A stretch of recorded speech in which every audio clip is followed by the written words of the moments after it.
You must have come across this little girl's pictures on the internet in the last few days. And in this video, I'm going to explain to you who she is and what's happened to her. This is 5-month-old Teera Kamat, and she's battling for her life in a Mumbai hospital. In order to save her life, she needs an injection administered to her that's worth 16 crore rupees. Imagine one single injection, one shot worth 16 crore rupees. So what has happened to little Teera, and why is the cure so expensive? When Teera was just 2 weeks old, she was diagnosed with a very rare disease with a genetic disorder called spinal muscular atrophy, or SMA type 1.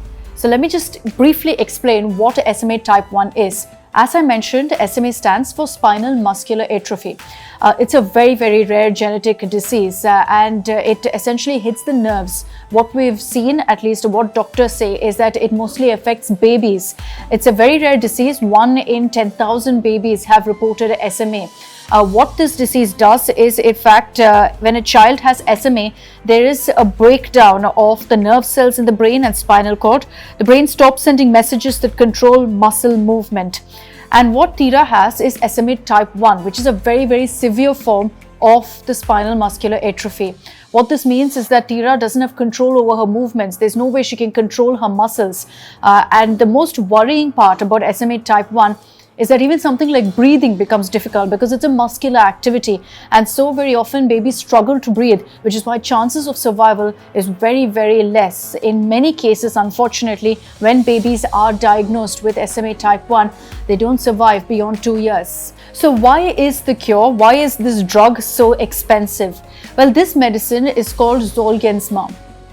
And the drug is essentially a one-time gene replacement. So essentially it replaces the function of the non-functional or the non-working survival motor neuron with a new one, which is why it's so very expensive.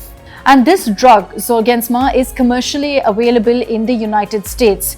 The problem comes with regards to Zolgensma, and the fact that it has to be brought to India is importing it, which means that there's an import duty and a GST, which makes the cost then shoot up further. Teera's parents, Mihir and Priyanka Kamat, had taken to social media. They made their daughter's plight public and they took to social media appealing for funds. Through crowdfunding, 10 crore rupees they received from across India, across the world, as the story of their daughter touched so many hearts. But then there was still the question of 6 more crores, which was just the import duty and the GST. So this is 23% of import duty and 12% of GST that added 6 crore rupees more to her treatment. So her parents had taken to social media to also appeal that this particular duty be waived off so that Teera can get her treatment, and that 6 crore rupees is then taken care of.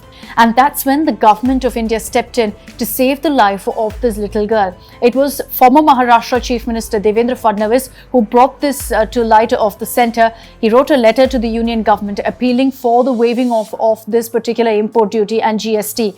The union government, the centre, immediately responded, and they've said that they will waive off the import duty as well as GST, which means that 6 crore rupees, which was an additional cost that Teera's parents had to bear for this drug, is no longer valid. On February 14th, Teera will complete 6 months and hopefully she'll get the treatment that she needs so desperately to treat her rare genetic disorder. Let's all hope and pray for Teera's health, and let's hope that she gets better and goes on to live a long, healthy and lovely life with her family.